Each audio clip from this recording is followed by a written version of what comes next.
right here, and then when you come back, like all your shit is like gaffer tape to the wall. Like everything is. All right. I think we're good now. Is that better? All right, cool. Take 2.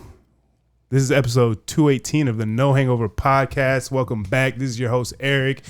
As always, follow us, subscribe, like, comment, rate across our platforms. We're on Instagram at No Hangover Podcast, on TikTok at No_Hangover. Catch us on YouTube, Spotify, Apple Podcasts. Like I said, comment, rate, like, subscribe. Let me know what you like. Let me know what you don't like. If you agree with me, if you think I'm a dumbass, let me know, and we could talk it out. We got new guests today. You guys, I mean, if you guys have been listening since day one, then you know who this. Not even because we didn't have cameras then. Yeah, but go ahead and introduce you guys. My name's Felipe. This is Jerry. We are 2/3 of Catapult Rides. That's right. It's our band. You do better adjectives to describe. I have all the adjectives. That's my role. That's my role in the band. Yeah. We're Catapult Rides. We're a trio here, based here in Orlando, and indie alt rock. Retrofied originals is what we like to call it, but you know, mostly your trademark name. That's right. The algorithm. Using that. Don't take that. That's shit it. Don't take it. TM registered. Yeah, but I think the algorithms say we're like slacker rock and stuff like that. Yeah. There's so many like new genres in music now. It's kind of like hard to keep up with. That's it, man. And you kind of have to be like, as a musician, it seems like you have to be kind of well versed in a few of them. Like there's not really like specialized things anymore. Like I feel like it's kind of the opposite in sports, where you have to kind of like 12 years old, you have to be in a sport or else you're not really going to make it. I feel like in music, it's more like, since it's becoming more fusion and genres are kind of like the lines are being blurred a little bit, you have to be well versed in, you know, multiple things to kind of, you know, make something of yourself. It seems. So no, but that's cool. I mean, so how did you guys get the band started? How did this get going? I know Felipe's been in music for a while. I'm sure you kind of the same thing. So Craigslist, like all great bands. Craigslist, right? He set up the ad, and I had just moved back to Orlando from South Florida, and I was just bored. I was playing like a couple of like salsa groups here and there, and then but I just wanted to play in a group, like in a band. And so I looked it up on Craigslist. I messaged a couple guys, including him, and he emailed me back. Yeah, you didn't tell me about the other guys you messaged. I thought I was the only one. It was like Tinder. That's right. What's going on here? Next thing you know, a week later, we break up. That's right. Got a better offer. How dare you? Yeah. That's right. All right. So, I mean, I didn't know you could. I guess Craigslist is for everything then. You fucking. Yeah, I that's mean, the OG place to find people for like honestly. a music community. Yeah, you can find anything. Well, I mean, you can find anything. find but within anything. the music community, you can also find pretty much anything you need. So. All right. So like when you guys started like, you know, reaching out to each other, connecting, like what was those conversations like? I mean, obviously there's a, you know, certain dynamic to bands, like, you know, as far as, you know, the obvious ones, you know, who's playing what instrument, who's going to be lead vocals, you know, things like that. So how did those conversations kind of come about? I think that was in the ad. We were like what I was looking for, you know, because I have a pretty limited skill set. I you know, sing and play guitar, but Felipe can do anything. But that whole process was he can. That whole process was a little bit like dating. I thought it was a little weird, you know. Because he was like, "Oh, I want to let's meet at a bar or something and hang out and see if we like each other." So, yeah, right, exactly. Like, no one wants to overcommit, you know. And I was like, "Yeah, I mean, that's a fair point. You just think that you're gonna like meet up with another dude and just play, right?" And suddenly a bunch of shit, and you be like compatible with the other person, and more often than not, like a lot of people in the music community are kind of weird. I mean, it kind of comes with the territory. Yeah. So there's been like, even like on Facebook, they have like Orlando musicians and stuff. And I've like had conversations with a couple of those guys. It's never been too fortuitous. Yeah. True. So, but no, we met up at Copper Rocket actually, which is like maybe like 10 minutes down. The one on in Mainland? Right in Mainland. Yeah. I've been there a couple of times. It's pretty good. Yeah. Yeah. And then we were just talking about music and making fun of the open micers over there. And that's pretty much it. There's some good guys over there for sure. No, yeah, for sure. There actually was a lot of good guys. It was just funny. I think there's the same guy that we always see whenever we go. They do open mics on Tuesday. Yeah. And this guy does old TV show intros, like from the 60s. Oh, yeah. I was about to say like Full House. Is like, nah, take it back. Like further back than that, even. Yeah, like MASH is probably the latest one. MASH. Welcome back, Cotter. I think was the. I forget the songs, but it was just like these no-name songs, and he would be like, "No way, he's singing this song," and I was like, "What even is it?" Bringing the classics back. Yeah. You can count on it every week. You can count on it every week. That's what's up. So you guys have a single coming out. Mm-hmm. Is this your guys' first single, or is this kind of your first project that you guys are doing together? Or? No, this is our first official single. Okay. We've had a couple demos out for a while that we have actually a good amount of songs that Jerry has mostly written, but I wrote a couple, including the one that we're releasing. Our first release, Figure It Out. Yeah. So we're releasing that on Friday.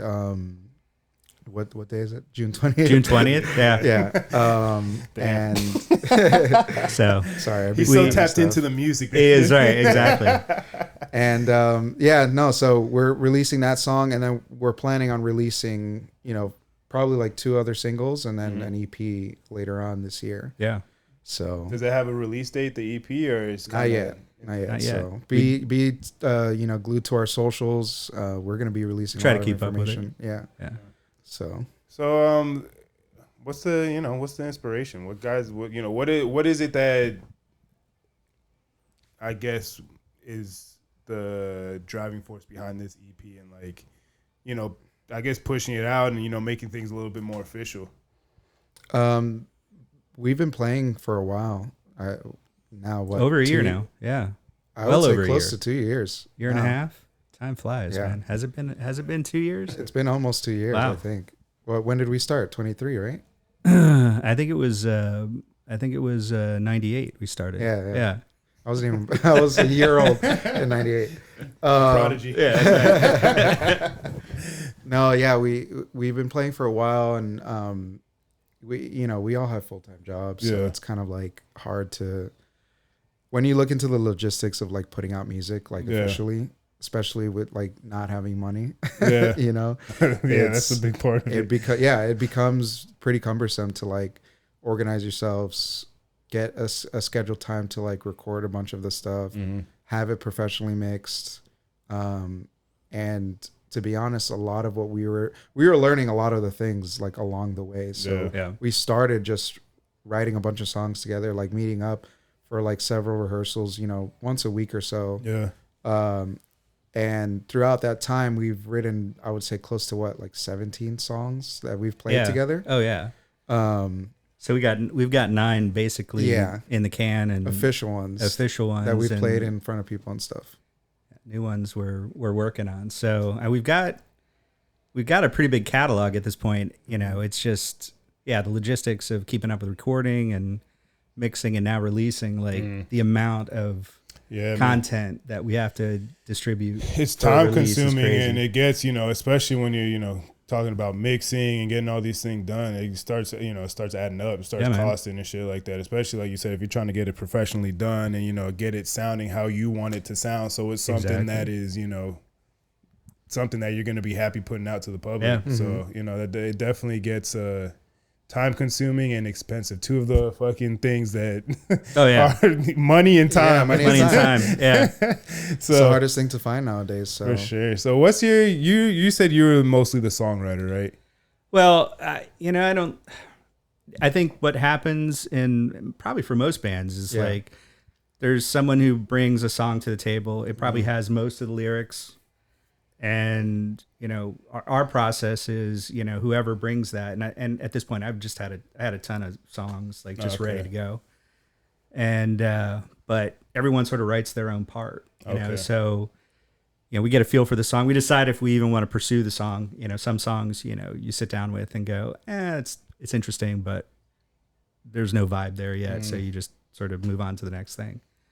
Is that something that you move on and just kind of like scrap it completely, or you move on and, you know, kind of if something hits you and comes back to you, you'll revisit it? You put that in the solo album. You put it, you put it on the shelf. Maybe it ends up on the solo album. You know, I don't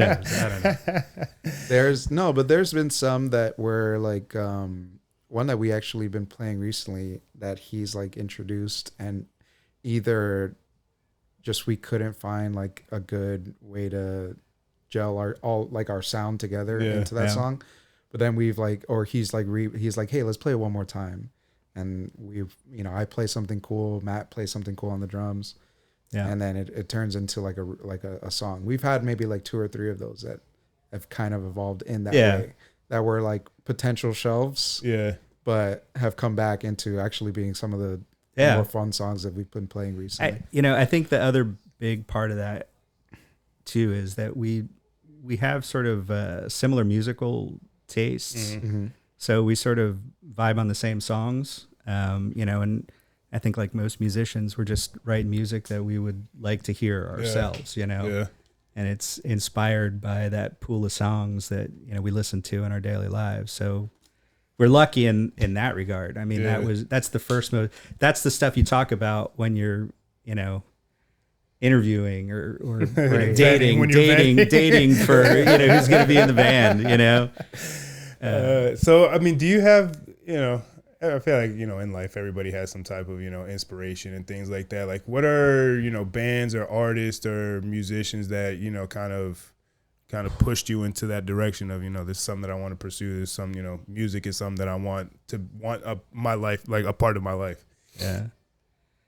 Yeah. I mean, that's a tough one. I mean, there's so many.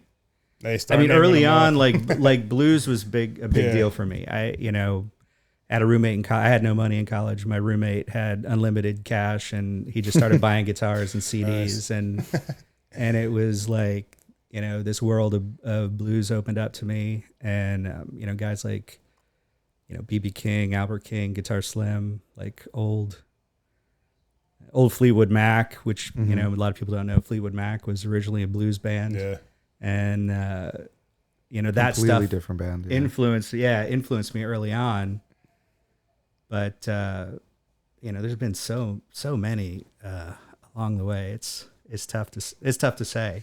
Yeah, I mean, I feel like it's, for someone who's in that craft or in a particular field, I feel like to really, appreciate and be good at it, you kind of have to like, it's hard to hone in on just one thing. Yeah. Like you take things from, different people that you admire or appreciate or things like that, and try to incorporate it into your own style and make your own sound. Exactly. I mean, that was, Peter Green from Fleetwood Mac. I fell in love with Peter Green, and then you realize all he's doing is he's refactoring B.B. King licks. Yeah. It's his take on B.B. King licks, and you're like, oh, so each iteration makes something old a little more contemporary. Yeah.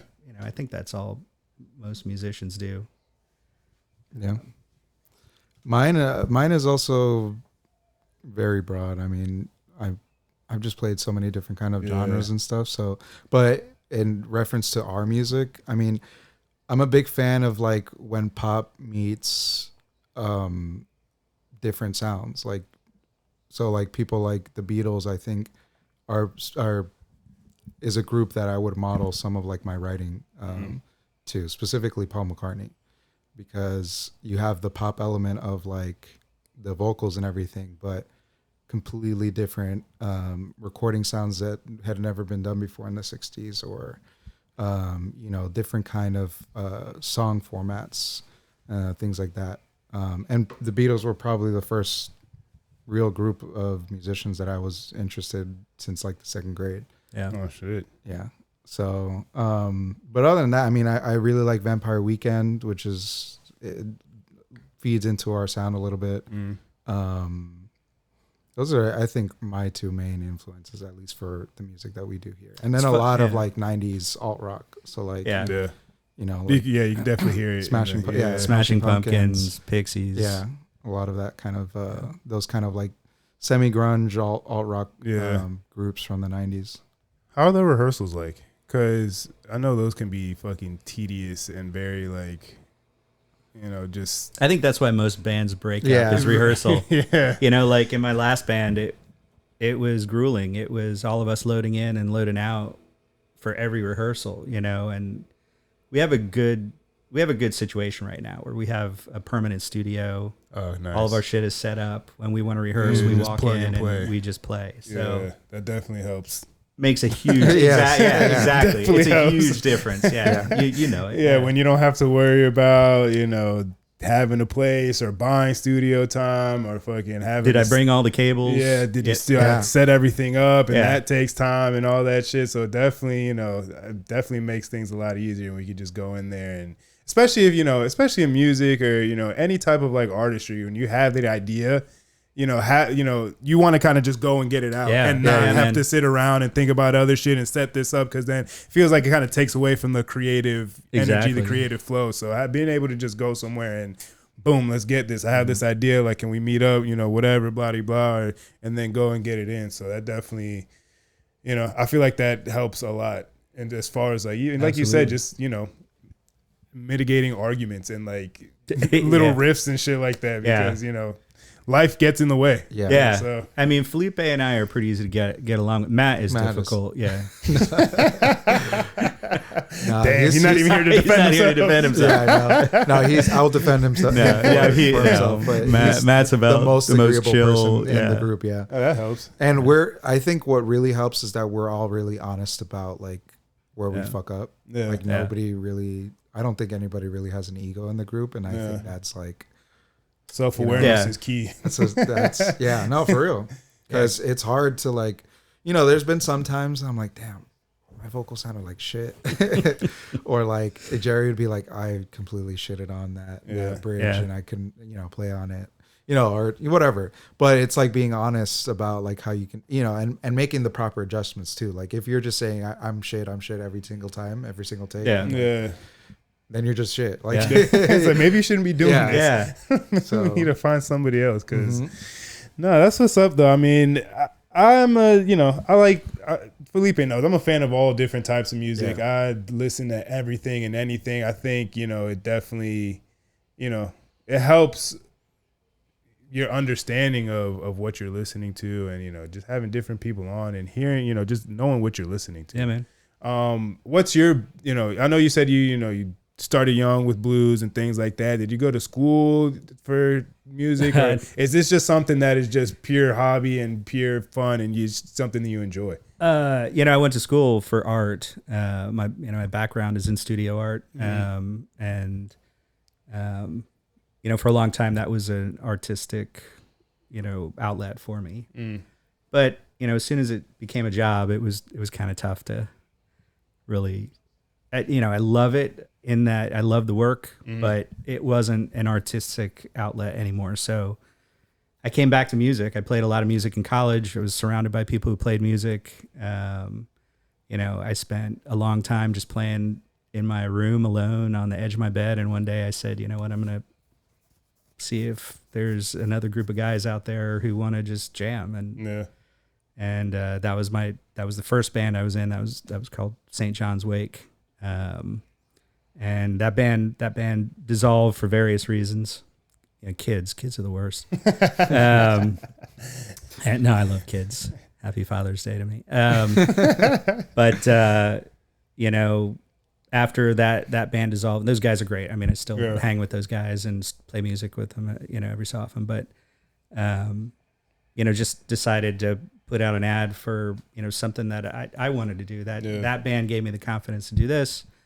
And I just honestly can't say how thrilled to death I am to be playing with Felipe and Matt. It's been awesome. Yeah, man, likewise. Yeah. Beautiful moment. Yeah, it was a beautiful moment. Sorry, that got deep there. Got way deep. Yeah. What do you like? So when you guys are playing gigs and going out, like, is there any specific like places that you're looking for, or are you just kind of taking what you can get, or? Yeah, right. Well, both. But realistically, the second one. We got lucky with our first ever gig, which was at the Abbey in downtown. Oh, which shit. is it's like a decent size. I mean, it's bigger than Will's Pub, and it's obviously in downtown, so it's really accessible. Yeah. got that through our buddy Zamara with Robots Are Dicks. Yeah. Great band name. Great band. Yeah, they're a good band. Yeah. Mm-hmm. And they actually have a lot of stuff on Spotify if you guys want to check them out. Yeah. So I'll have to check them out. Yeah. But yeah, no, we got that. We'd been playing a lot of open nights at the Copper Rocket because, I had never, going to music school and everything, I didn't really have enough time other than just to play my trombone. Yeah. Because we were practicing 4 to 6 hours a day, and then doing like a bunch of classes and stuff. So I had always wanted to like be in a band like that because I had played guitar since I was like 10 years old. And when we first got together, I don't think really outside of Jerry, out of the three of us, we didn't really have any kind of like performance experience like that, like as a band, So we were doing a lot of open mics, like testing out certain songs here and there that we were writing and putting together. And then we met Zmar, who's the front man of Robots Are Dicks. He's one of two. So and he was like, "Hey, we're putting a show together. It's gonna be us, another group, and you guys, and it's gonna be at the Abbey." And we're like, "Oh shit!" Yeah, that's dope. Yeah, because it's a real it can fit a real deal. Like 200 people. Yeah, a good amount. And yeah, we had a successful night that night, and then we've been just doing like random like local music festivals here and there. That's actually one of the big. You asked us earlier what the biggest motivator for like putting out like legit music or like proper release. Yeah. And it's that finding the landscape of playing live music, specifically like rock and live guitar, live instrumental music, is just not there as it was even like 10 years ago. Yeah, and it's funny that you say that because I actually went to go see I always forget how to pronounce their name. Starts with a K. K-Tronada? No, but I did see him. Yeah? He is amazing. Awesome, right? I saw him twice already. No, they're more of an indie band. Fucking Kiribin. You love them. Yeah.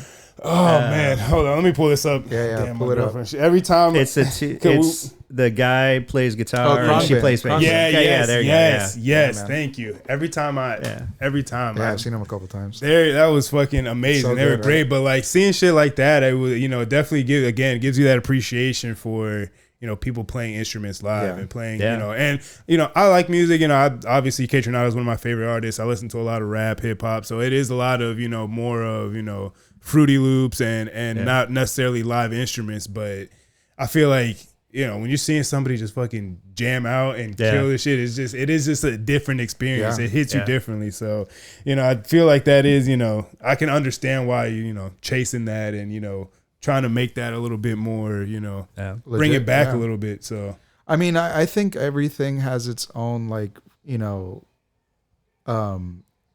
everything should exist within its own right and within its own time. I've accepted the fact that this is the era of like DJing.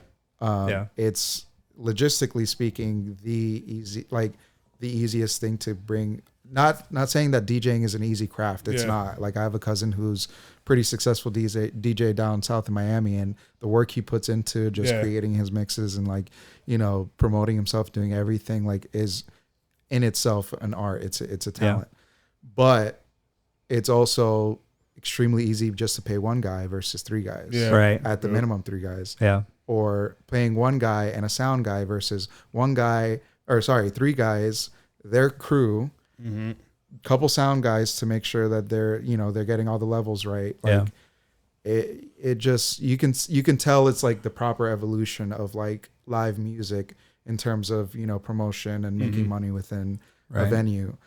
And that's kind of shitty to me, like, because like you said, like there should be a level of like appreciation for live music. Yeah. But I've also accepted it as like the current time, Like, I mean, and there's nothing wrong with it, but but we do want to change the industry. Yeah, we do want to shake things up. Yeah. I mean, one cool thing about like live music today and like its environment, it's been relegated to a lot of house shows, which shows like a lot of true like authenticity within groups and like people like that want to be active within this community, right? but it's a move away from like the big, the big massive performance. It's the intimate, have a conversation with the artist after the show or before the show sort of thing. Yeah. I think that's definitely a great thing, but it sucks where like the most popular people in that space are going to be relegated to that. That's the biggest venue that they get. Or a freaking arena, It's like barely really any in between. Yeah, I mean, especially here, like when I went to go see Kronbin, there you go. God damn it, I'm gonna get it one day. But we saw him at an amphitheater outside, right by the water on Clearwater. So I feel like that was kind of like the perfect environment for it. When I went to go see Kaytranada, that was in an amphitheater. But even then, like seeing a DJ like him, I would want to see it more in like a club venue or like a little bit more intimate, just because like you can't really get the feel of what the music is. Like he makes house music, dance music, shit like that. So like. In an amphitheater, you can't really, there's seats still. You can't really dance and like move and groove and all that extra shit. So, but I definitely, that intimate of, feeling like they're performing the song for you. Right. I know my dad one time went to go see John Legend in San Francisco and like it was like, I think he said like 200 to 800 people or some shit like that. Like real, like, and I'm like, you motherfucker. I'm the one that put him onto that shit. He didn't even take my, but I think it definitely, again, it just, you're able to connect a lot more with your audience and things like that. I think people are going to want to connect that way as it pertains to music in the future, simply because it's hard to know who's creating the music now. Right. Yeah. Yeah, there's so many people have shake that up like crazy. Yeah, so many people have their hands in it, and you start, especially because on Apple Music you can look at the credits and things like that, and then you're like, oh, I really like this person, I like him, and then you go look at the credits and there's 50 people on the credits. Okay, well, like I still like the song, but it kind of takes away from it a little bit, like. Well, I kind of sound snobbish a little bit, but I'm sort of old school the same way. I like to know that the people performing the song also wrote the song. It doesn't have to be that way, but I think more of what I'm concerned about, or I think what all artists are concerned about at this point, is the number of songs that are purely AI generated by AI. Yeah. There's nobody really behind those songs, and of course that's a whole topic in and of itself. But no, I mean it's been coming up a lot more often on the podcast, just AI, because I mean it's seeping into every aspect of life. And we talked about that in the first. Yeah, we did, and that was in 2019. Yeah, we talked about like what we think would be what was it? What we think would be the biggest like catastrophe we'll see in our lifetime. Right. We didn't anticipate COVID, but for a year later. Almost, literally. But we don't know the AI didn't cause COVID, so. Ooh. Well, sorry. Here you go. Here we go. I'm not gonna. Don't get me started on that. All right. Yeah, damn, they're already here for 4 hours. Oh, damn, that's right. I've never heard that conspiracy. No, it's not. No, I just made it. No, it's lab. It started here. If you hear it anywhere else, it started right here. Hey, so you heard it here first. That's right. No Hangover exclusive. But before we get into any other stuff, I did want to ask that you were talking about like the logistics of like putting on a show. Like, what is that for you guys? Like, is it just you three and doing everything, or do you guys have extra people? I'm not even I'm gonna be humble and say Jerry is the freaking man at like doing all that stuff. Yeah. I'll also give myself a pass in the sense that he's like the owner of a business, so I'm sure he has a little bit more free time than I do. In some senses, just in some senses, maybe not like 10 years ago where you were like taking it off. Yeah, I have a little more control over when my discretionary time happens. So that's fair. But yeah, like Little Wakaiva Brewery, that was where our last show was, and that was very different because we had to do all of the stage setup. So we staged the whole show. Promoted the whole show, and of course played the show, set up, scheduled the opening band and all that stuff. Shit. So I mean, we did the whole setup, the whole thing, really. Soup to nuts, and I mean, it was a great show. We had a really great time. It was a great venue. Yeah, it was fun. A lot of his friends held a lot of fun. Yeah. It was right here, actually. Off. I'm not gonna really disclose. I know where that's at, though. It's right by what is that little bar next to the Publix? Yeah. I know exactly. I used to live right by there. That's what. So, that's what's up, man. I mean, logistics is a motherfucker. And I would say we were tired at the end of that day, man. We How slept long well. was like the setup then? Because I mean, if you're setting everything up from obviously the opening act, setting up the stage, getting everything sounding right, things like that. Like what was that day looking like? I think we started set up at like 1:30 in the afternoon, and I think we had loaded out by 1 a.m. I think that was full. Yeah, I would say so. Yeah. When we finished. Yeah. So, I mean, it's a full day. It was a full day. Yeah. That was fun though. I mean, I'd do it again. Was fueled by a bunch of alcohol that day. So it was there were a few drinks. Little Kava Brewery did a good job for us too. That's how we got paid. We showed love. That's right. We were paid in beer. So that's what's up. Because I also recently, I guess it was towards the end of last year. I don't know if you guys know a band, Fortunate Youth.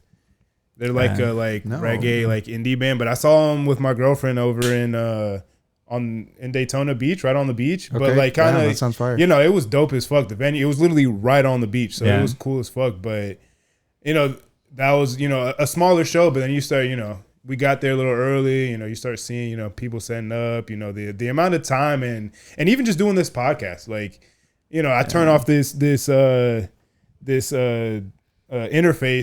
and you think everything's gonna be fine. Then you got to turn it back on. You got to play with the volume still a little bit, and it is a constant constantly just making sure everything sounds right. People sound good. The mics are loud enough, or they're not too loud because somebody talks too loud, or they're so. I mean, it is it definitely gives you appreciation of, not only just, all right, these guys are over here playing instruments, singing, doing all these things, but then just the little tedious stuff that goes along with putting on the whole production. Yeah, I think for us, the biggest issue we have is remembering to press record. I think that's the main major problem that we have. Yeah, we play some awesome takes on some of our songs, and I'm like, Jerry, please tell me you've hit record. Exactly. Yeah. And then I just feel dejected for the rest of the rehearsal. Damn, that is a shitty feeling. I've done that a couple times, and it's like, it's the worst. It's the worst. We look at each other in just amazement. The realization of it just starts sinking in. It's like, fuck.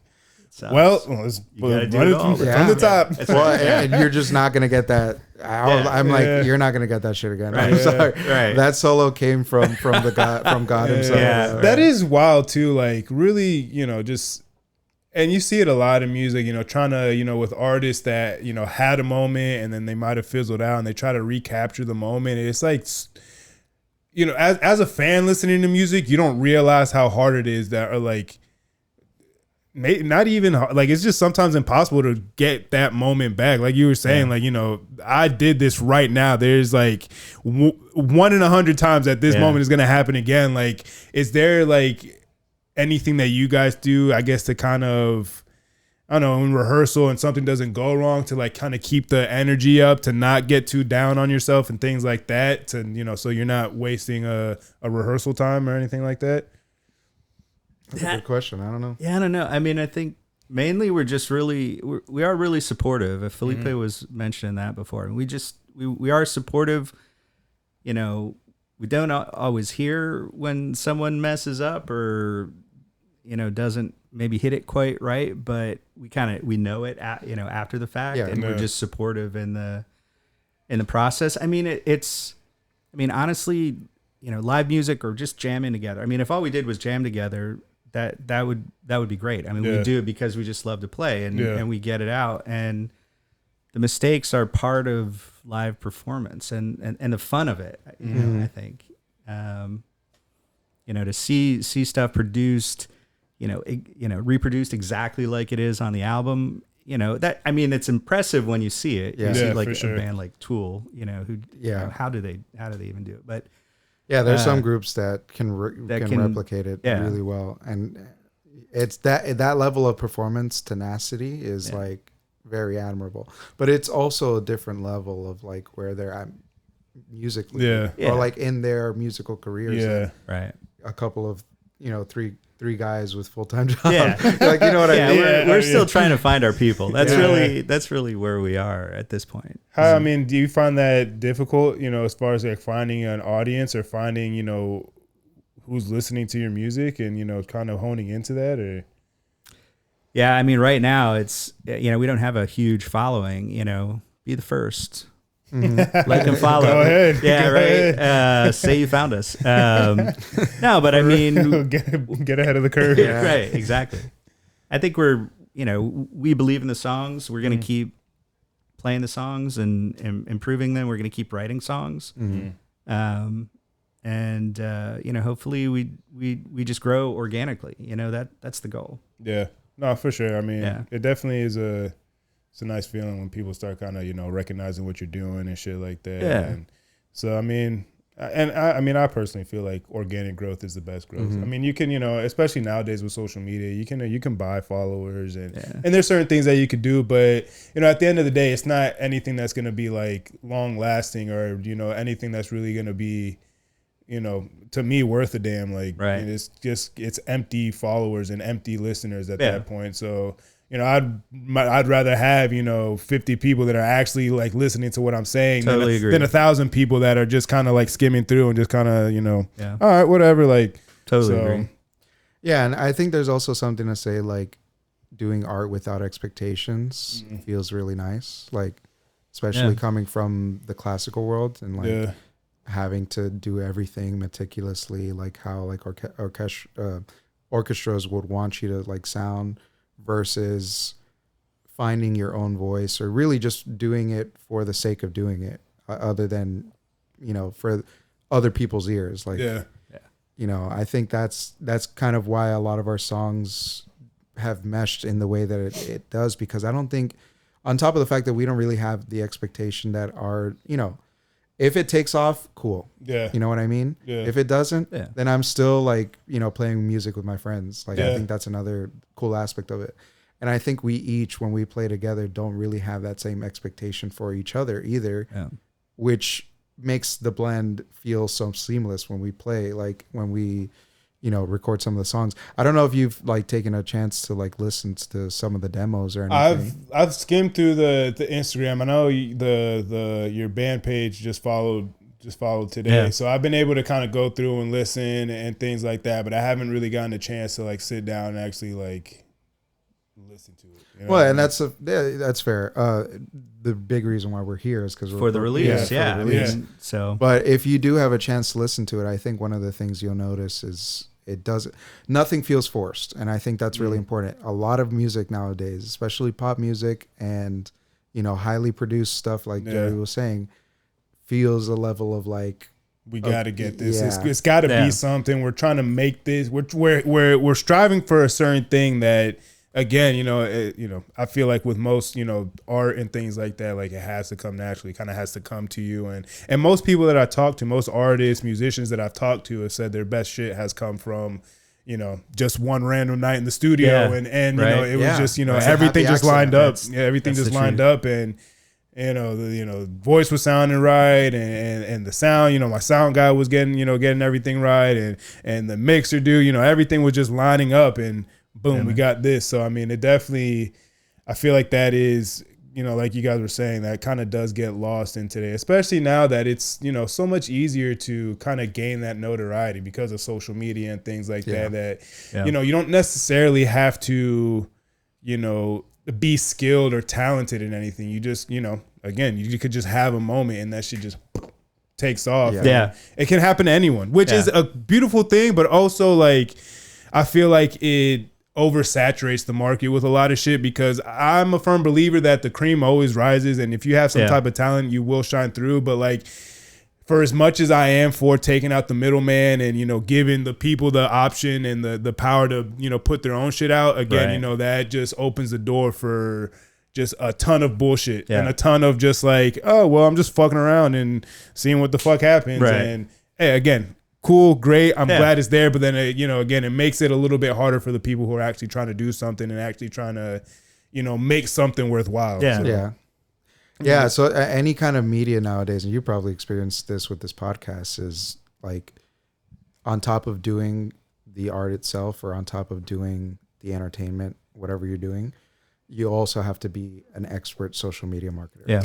And like that to me, that's like that's really the biggest challenge, because it's, you know, either you put in a shit ton of money into, like you said, buying the followers, right, and or just, you know, buying the ads, you know, just to put it out there, get it in front of people's faces, or you have a happy accident, and that's it's really hard to like figure out the in between, unless you make it, you know, like your full-time job or whatever. Yeah. But then, I mean, then that comes with its own set of problems. Exactly. You're fucking dead broke trying to pay rent and Right, shit like that. And it's like, then, you know, I feel like that adds an extra pressure of like, I need this to fucking work. Sure. And, you know, sometimes, you know, some pressure makes diamonds. Sometimes that's a good thing. But again, I feel like it kind of, when you're feeling like you have to do something, it takes away from the creativity. It takes away from the authenticity of like putting out music and what you're trying to do. Right. So, you know, it is it's a balance. Like, I feel like you kind of have to like put yourself on that edge of like almost desperation, but like, be okay enough that it's like, you know, I don't have to worry about if I'm going to be able to pay my rent or not. But you know, and some people might disagree with that. I mean, some of the greatest bands were fucking dead broke, living in their fucking van, and you know, going outside to take a piss, and that, you know, a lot of art comes out of that struggle. You know, I think that's what the blues is about. Yeah, I mean, that was the blues. I mean, I think you know, a lot of music. I mean, and personally, I feel like the music that comes from that struggle is the best kind of music. It's authentic. You believe that the person singing the song, you know, lived it or you know, had that experience. And I think that's I mean, maybe that's something that's lost a little bit in some of the music today. But I mean, I think there's still great artists out there doing you know, doing that stuff. But that is what we're trying to do. I mean, every song you'll hear us sing is based on a personal opinion or experience or perspective. And, you know, I think as long as we continue to have those feelings and perspectives, we'll keep writing songs, you know? Go ahead. No, I was going to say that I think that's like where the value against AI is going to come into play. It's just authenticity. And I think what your theory is like in the future, the need for those, you know, small intimate spaces where live music, instrumental music is present is going to be really important. It'll be in vogue again. Yeah, for sure. Yeah. So, I mean, when it comes to songwriting and things like that, you know, I feel like the hardest part to me, it would seem like, is getting that personal experience and putting it down to where, you know, it's going to sound good musically, you know, where I can sing these words out. Like, what do you feel like is the most difficult part of that for you? The third verse, maybe. Like first two verses are great. And you got your hook in the chorus, and it's the third verse that's always like. I hate my third verse. I know. Like, how did this really end? How does it resolve itself? I don't know. I mean, there's anything that puts a butterfly in your stomach, or you know, get your blood pressure up. There's a song in it somewhere, whatever that is, good or bad. I mean, I think for me, you know, I don't know, Felipe, you might do the same thing, but whenever I have an idea, I always write it down. I just make sure I write it down, or I put it somewhere where I can find it so that I can come back to it later. And then, you know, I think for me, that was the hardest part for a long time, was thinking, oh, I had a really good idea yesterday and it's gone. You know, it's just, it ain't coming back. It is not coming back. So I think that's the first trick. I mean, not, you know, I think our lyrics are great. I think the lyrics in our songs are great, but you know, we're biased. We're a little biased. I mean, naturally. Yeah. Don't worry, Jerry. I think your lyrics are great. I appreciate that. Likewise. Do you guys have like anybody like outside of your band that, you know, once you get a song together and it's recorded and mixed, or I guess just in any process of the song before it's out, like, do you get like outside opinion, or do you just kind of try to keep everything in house amongst yourselves, and then, you know, when you put it out, just kind of, you know, see what the reaction is to it? Yeah, I mean, first friends, you know, people who are close to us, you know, but we do use an engineer for the final mix and master, and it's, you know, it's really less opinion there and more their take on what works and what doesn't work. We do use we'll use Submit Hub sometimes, put things out there just to get feedback. You know, and you have to, I mean, everything you put out there I mean, if you're in the same place as us, you probably know or the people listening know sometimes you get some pretty hard feedback, and sometimes it's some YouTube comment ass shit. Yeah, right. The internet is a fucking ruthless. Yeah, it is ruthless. The amount of times that I've been told that I've dumbed down the internet is fucking incredible. Yeah. But you got to keep doing what you do, right? Yeah. You got to stay committed to it. No, I think that's the other thing is it's like, there's professional advice. Like we had a guy that sat in on a couple of our rehearsals and gave some good feedback, some feedback we didn't really love. Yeah. But in that instance, like you have to look at your own body of work and say, okay, how am I gonna change it where it doesn't, like, it still reflects my own image. Yeah. And I think that's, to me, that's the harder part, because it's like, okay, do I leave it the same with the authenticity that we've talked about earlier being present at the forefront of the song, with whatever constructive criticism that we can get that doesn't change that aspect, or do I completely retool this thing for the opinion of somebody else? Yeah. And more often than not, we end up leaving it, or just like tightening it up a bit. And I also think a big benefit to the way that we've written our songs together is that, like Jerry mentioned, he has most of his songs either already written or a good part of it pretty close.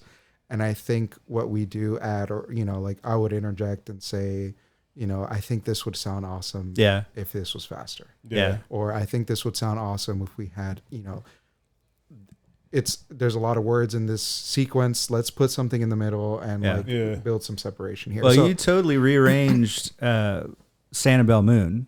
And which was like sort of this slow, I don't know, sort of a slow love song sounding thing. And, we turned it into something that sort of chugs along a little differently. And that change of the arrangement completely changed the song, but it improved it vastly. I mean, it's such a better song now as a result. Yeah, I love that song. It's one of my favorite songs. It's a fun song. Written, yeah. You guys so when you put your music out, you put it out on what platforms do you put it out on? The other demos are on SoundCloud. Okay. Right. But we're planning on slowly converting all of those demos into official releases. Okay. Starting with Figure It Out. Yeah, starting with Figure It Out. Yeah. And then we have pretty much basically the list in order.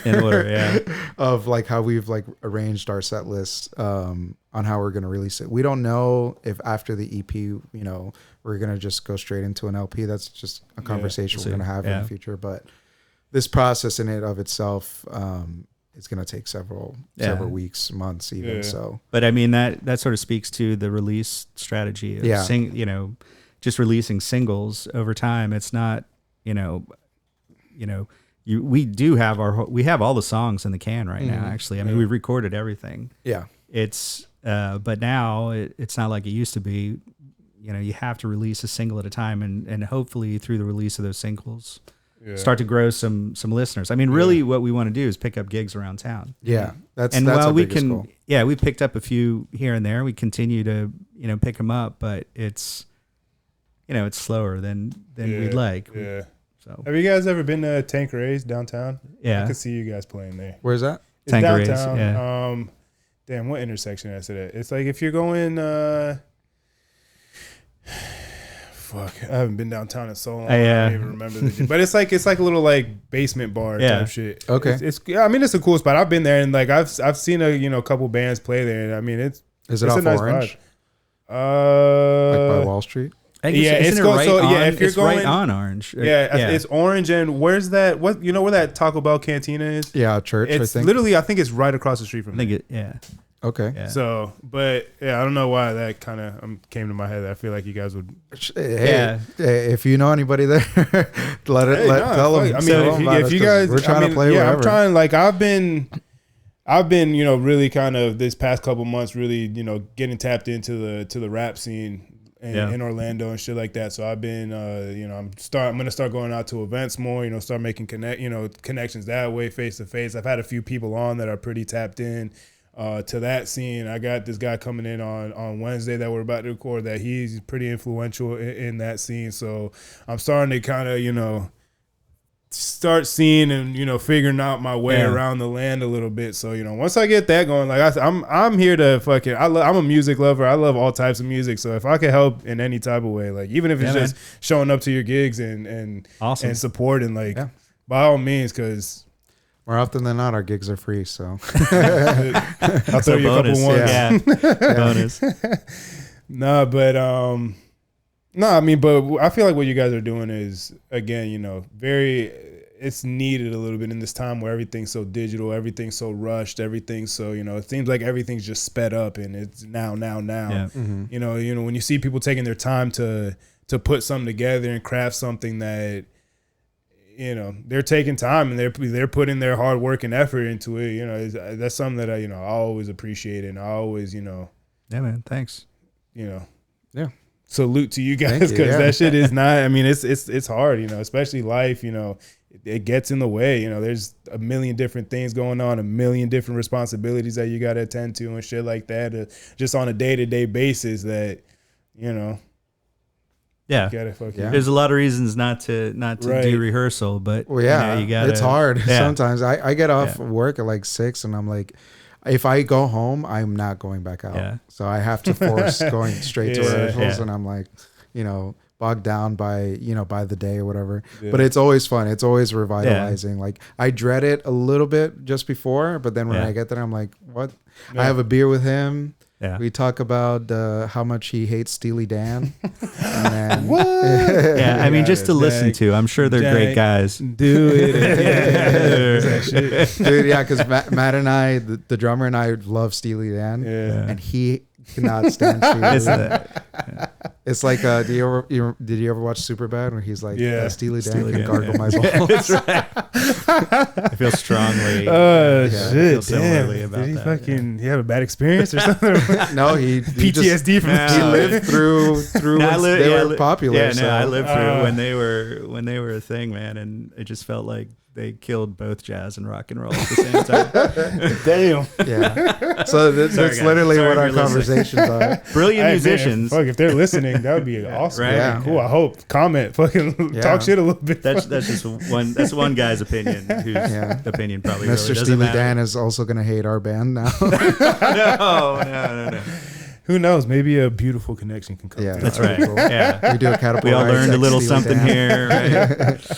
Right? What kind of music you listen to nowadays? Obviously when you're listening, you're making your own music. I'm sure you kind of tapped into that a lot. But like, is there anything new? I mean, you put me on to K-Tronado, which low key like life changing a little bit. Like from that, and I remember like exactly the first when we listened, and almost immediately he became one of my favorite artists. Yeah, dude, so he's goated. Yeah, for sure. It is pretty fucking amazing what he does and the layers of his music, and man, great. I could go on for fucking hours about that shit, but.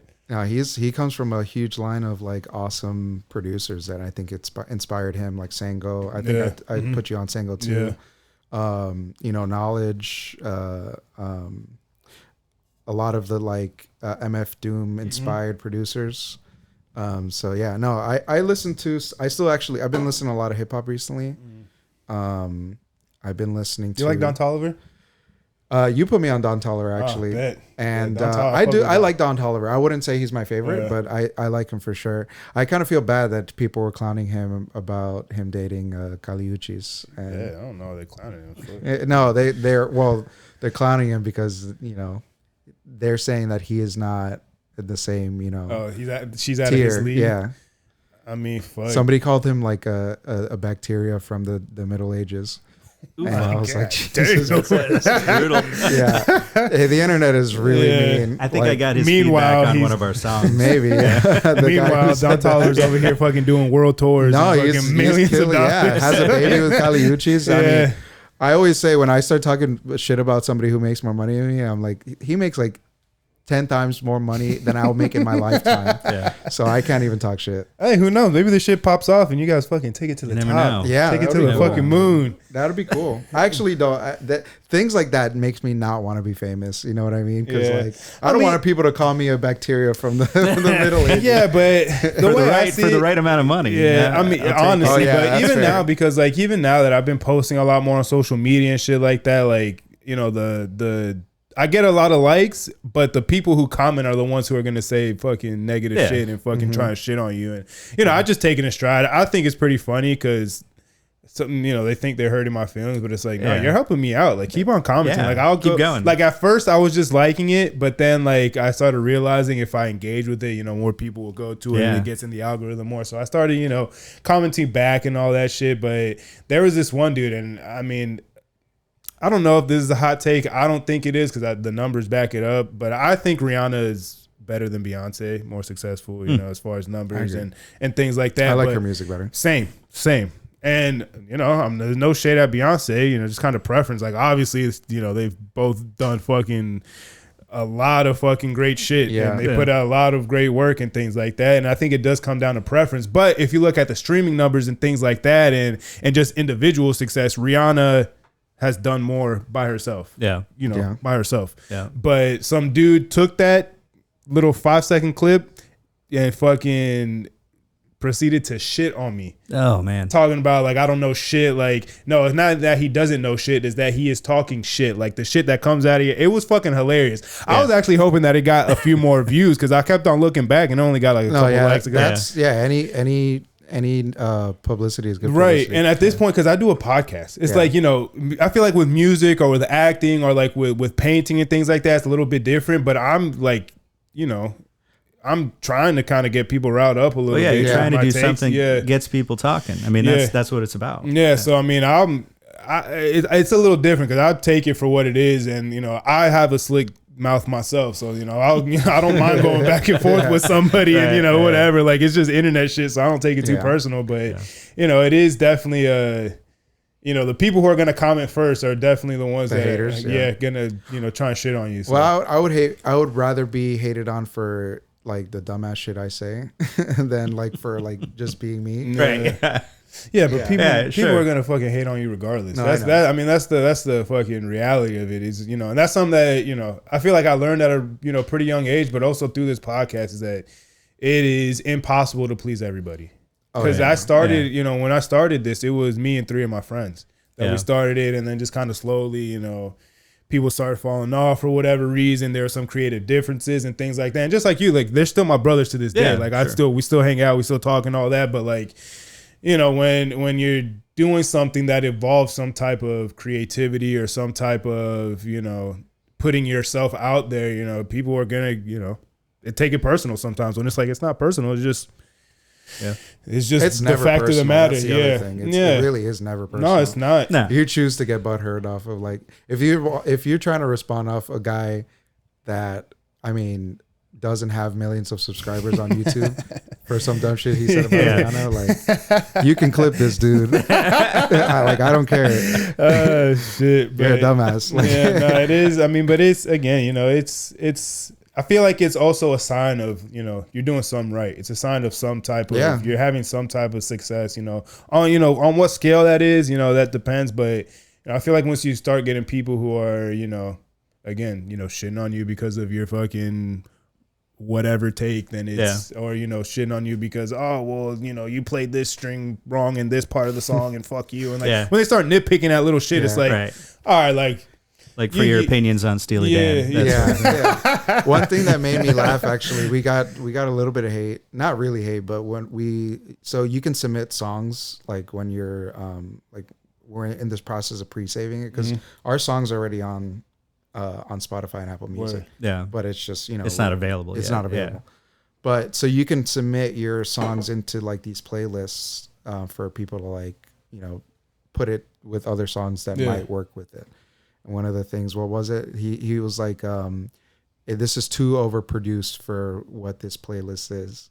Well, and that's the funny thing, you know, you'll get that feedback, and you know, one guy will say it sounds overproduced, and one and someone else will say, well, I think it sounds raw, and I like the fact that it sounds raw. Like, so you'll get, different comments on different ends of the spectrum. Yeah. Which I feel like with music that especially when you're playing instruments and things like that, I feel like it's kind of harder to overproduce that type of shit because there's only so many. Like you'll controlling. Be surprised. You'll be surprised. It can be done. Yeah. The '80s proved that for sure. Man. Yeah, man. Yeah, but that was kind of ushering in more of like there was a lot more digital stuff that was kind of being put into it and things like that. Obviously, it was new. Yeah, everyone wanted to use it. Yeah, with the synths and all that shit. I feel like obviously in like rap and hip hop, I feel like it's very easy to overproduce shit because you're using a lot of fucking digital things to make these music. But when there's three guys playing instruments, there's only I feel like there's only so much that you can overproduce it. Yeah. Well, I think, and that's the other thing, like that to what Jerry said, like one guy can say it's overproduced, one guy can say it's raw. It's what your definition of overproducing is. For a lot of people, it's just having too many things happening in the song at once. Yeah. That's overproducing. Right? But it can be all of those stems could have just been recorded off an iPhone mic, and it's just some guy being complex. That's still overproduction where the means of production wasn't as sophisticated as something we did or what other groups do, but it's all subjective garbage. I mean, for sure. Yeah. I mean, do you guys like, when you are, in rehearsal and things like that, is that things that you guys think about? Like, is this sounding overproduced, or does this sound like, is this not really giving the sound that I wanted? Is it like, I want it to be raw, but like, is it not no, man. And when rehearsal, we're trying lots of different things. Yeah. Like we'll, try different pedals. We'll try different combinations of pedals at the time. Matt will try. We'll be playing something that we played, 100 times, and Matt will throw a different rhythm in a part of a song that Felipe and I look at each other like, wait, what's going on? And it's cool. Yeah, it sounds cool. So that's the measurement that we go by is like, does this sound cool or not? Right. Yeah. Yeah. I don't think we've ever been like, should it sound like this specifically? I think we play a thing and I'm like, I'm going to try this. Yeah. And then Jerry's like, dude, whatever you did there in this part, do that again. Sounded badass. Right, do that again. That's we're kind of a little bit like Neanderthals in the sense that we like, oh yes, good sound. That's right. Yeah. It's guttural. Yeah. Shit, man. Tapping into that primal shit. That's right. There you go. Oh man. So I guess before we sign out, you guys, the single coming out on, is it already out or it comes out on Friday? It's Friday. June 20th. So I know you guys said that, a lot of the songs that you guys make comes from like, personal experience and things from life. I don't know if you guys want to, dive too much into it, but like, what is the, the inspiration or the story behind Figure It Out? So Figure It Out, I wrote a bunch of songs, from like 2021 to 2023. Half of it was written when I was like unemployed for like 6 months. Nice. So it came from a need of like, just trying to do something. But I've also always written music more like through my instrument versus through my voice. Which is why I think we fit so well, because Jerry's a very lyrical guy. Like he a lot of his songs, or the music behind his songs, service the lyrics. Whereas I'm usually, a lot of my playing is opposite. I'm always trying to service the music, and it's just always been like that. But during that period of time, I was like particularly frustrated, and I wanted to like really put my own voice and my own personal opinions out there. This was actually after my ex had broken up with me at the time, so I had moved back down. Like I had moved up to like a different state, and then we broke up, and then I moved back down to South Florida. So I was like, I didn't really have any of the people that I was growing up with as friends in my corner. We were like recovering from COVID. Yeah. I felt really dejected at the time, not just because I had gotten through a breakup, but like I had graduated college and I didn't know what the fuck I was doing.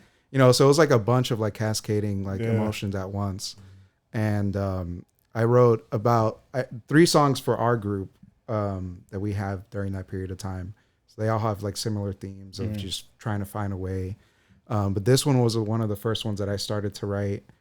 And it was about my feelings of post breakup. So it's not really, we describe it as, it's not really a breakup song, but it's more like the rite of passage that a lot of guys go through, like in their mid-20s when they're, you know, kind of like a quarter life crisis kind of thing. Like a recovery type song. Yeah. And like, you know, the emotions and like the things that are going on in your head, like during that period of time. So that's mainly what Figure It Out is about. And in a sense, you know, it's not, the music doesn't really reflect the lyrics. And in a sense, the lyrics don't really reflect the theme in the sense of like, it's not all doom and gloom. Like it's not really depressing. And the song itself like has it's upbeat, but it has like a hint of melancholy in the way that it sounds. I think the music serves. I think the music serves the concept. I always did.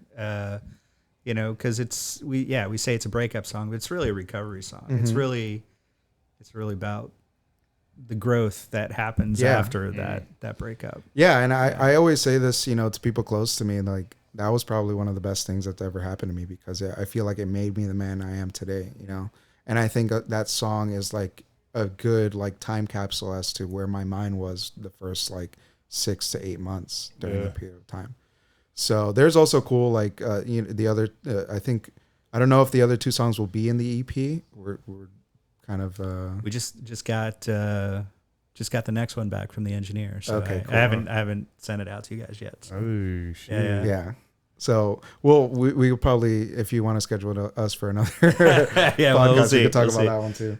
Yeah, I mean, you guys are welcome anytime. That'd be awesome. Yeah, that'd be awesome. But yeah, no, this song is pretty much that. You know, it I think one of the things that started that song, like inspired that song, is a main riff that Jerry plays. That it's like this cool, like I don't know how to explain it, but like it's a high pitched like repeating riff. It kicks off the song. Yeah. It is sort of a high. It starts the song off in high gear for sure. Yeah.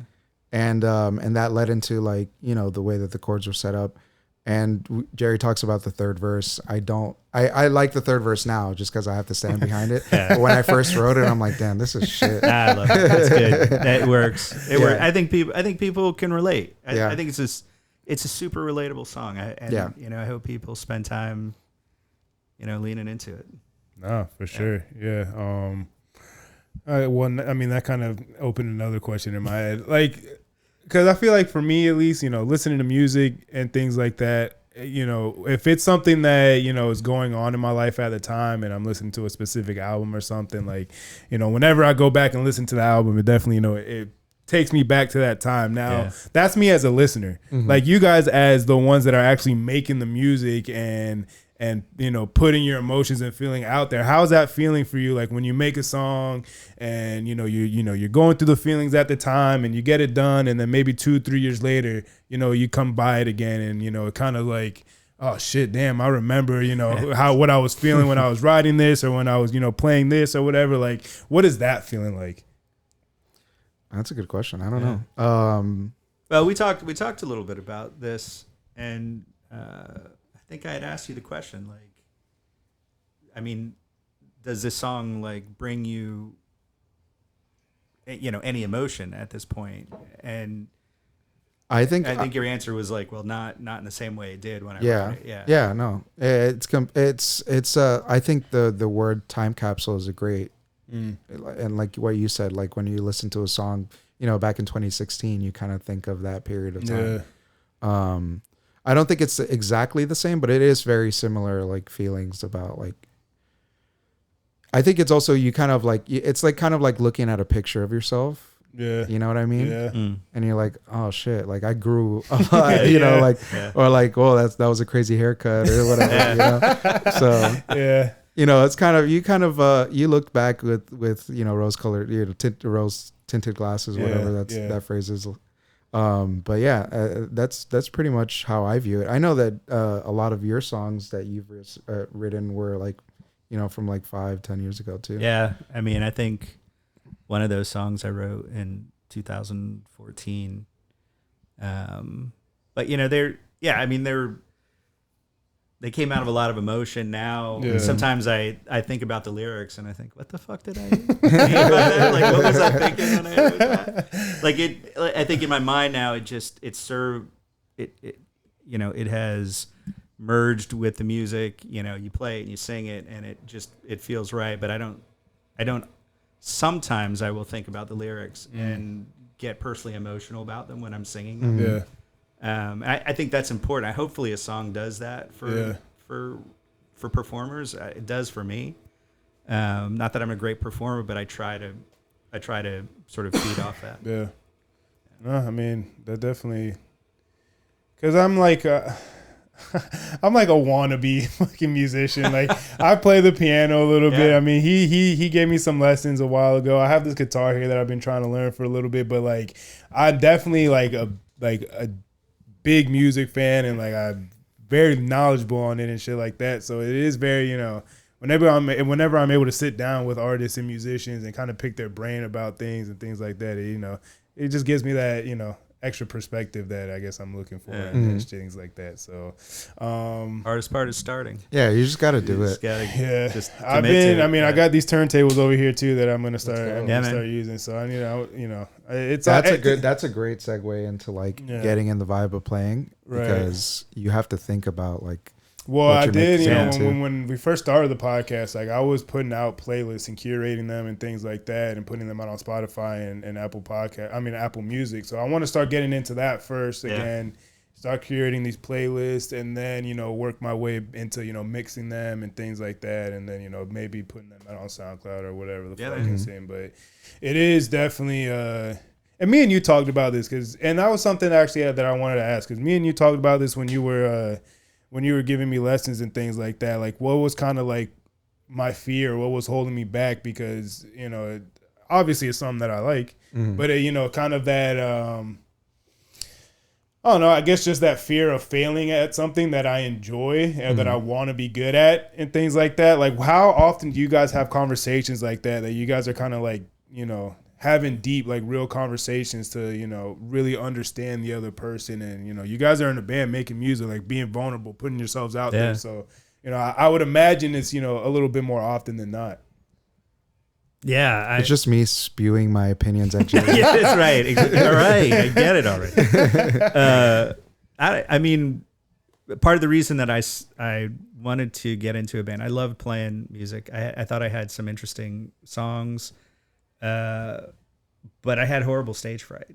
So I really felt like this would help me overcome that, and I still have horrible stage fright every time we go on stage. But I mean, we'll have that conversation before we go on where, we're still, you got the butterflies and you got to get past that. But once you get out there, you kind of forget about it. You sweat through it. Sweat through it. But I mean, that was a big part of it, was getting over. That was a personal goal of mine, was to just say, screw this. I'm not going to let this like keep me from doing something that I want to do. And I mean, I've had some horrific failures, but that's part of it. But that's the cool part about being in a band, is that you're not by yourself. Yeah, exactly. Yeah. So you're not alone. And a lot of the times, dude, nobody notices. Like, yeah. I mean, you might get that one guy, like the hater that hates on you on YouTube, to like just be nitpicky and whatever, or be like they suck. But that's really the worst thing that comes out. And I guess for you, like if you're, the fear, there's always going to be that fear of like not being able to do something. And that's actually something I like had to come to terms with around that period of time, because, a lot of my anxieties came about during that period, because you just start questioning yourself about everything, but you just get to the point where I'm like, man, fuck everybody else, fuck what everybody else thinks. Like, and I always use this analogy, like in my head, thinking about this kind of shit. Like, a baby's not thinking about how they're going to fall when they start learning how to walk. You know what I mean? To be honest, they're not thinking of nothing. The blank. It's just straight head's empty in there. So that's a good analogy though. That's a good analogy though, for sure. Yeah, you just got to be a baby. Yeah, for real. Just pretend, and that's the other thing. I think what we mentioned earlier about like playing without expectations. I think that's crucial to like any kind of like artistic development. It's like, I think you should have, you know, a vision of where you want to get to, but not an expectation on how the journey is going to go. Cause like, laying some stoic wisdom on us here, man. I mean, seriously, who knows? Like, has anybody ever told you exactly how your life is going to be? Like, be real. Have they? I mean, they've tried to tell me, yeah. Has it gone that way? No. Exactly. So why listen to them, you know? Yeah, nah, fair enough. I think, but I mean, as far as the music thing with me, I am my own worst critic. Like, I'm the one that, it's nobody that's, like, most people that I've talked to, like, yeah, try it. I mean, obviously, you know, you have interest in it. You have something, like, I can, you know, I know my chords on the piano and shit like that. Yeah. Like, and I'm more somebody that I could pick up something, like, playing it by ear. Like, reading music is fucking impossible, but if I'm on there long enough, then I can pick something up and I'll start playing it. So there's something there. It's just a matter of fucking doing it, working at it. Yeah, just working at it. And you know, doing this podcast was something that, you know, kind of along the same lines, but this is something that, like you said, I kind of came in with no expectations doing it. Like, you know, it was literally me, 3 of my friends were like, yeah, we talk shit, like, we have good conversation. Let's get drunk and talk some shit on the microphone and put it out there. And that's just kind of how it came about. That's how all the good ideas come out. Exactly. So, like, there was very little expectation because I'm like, you know, I guess, like, there is skill in it and, like, there is some type of, like, you know, you have to kind of know, you know, what to say, when to say it, things like that. But it is a lot more natural to, you know, everybody fucking talks. Everybody has opinions. And, you know, not everybody can play an instrument. Not everybody can play a sport. Not everybody, you know, that's why I really feel like that kind of that fear and insecurity comes in. But I'm working on it. So you guys are definitely, you know, inspiring and pushing me towards that because, you know, I do like doing this, but ultimately what my goal was with this was to kind of open that door for me and kind of get into that scene a little bit and you know, be around people that are making music or that are doing it because, again, it is something that I enjoy very much and you know, want to be more a part of and want to have some influence, you know, even if it's just on a local level, you know. So, you know, again, seeing guys like you know, other people that I've had on that, you know, just fucking go out and do it is definitely, you know, inspiring, and I think a lot of people can learn from that. So awesome. I'm gonna say one more thing, like that might help with all of the like musical experience I've had, you know, with the previous group that Jerry's had.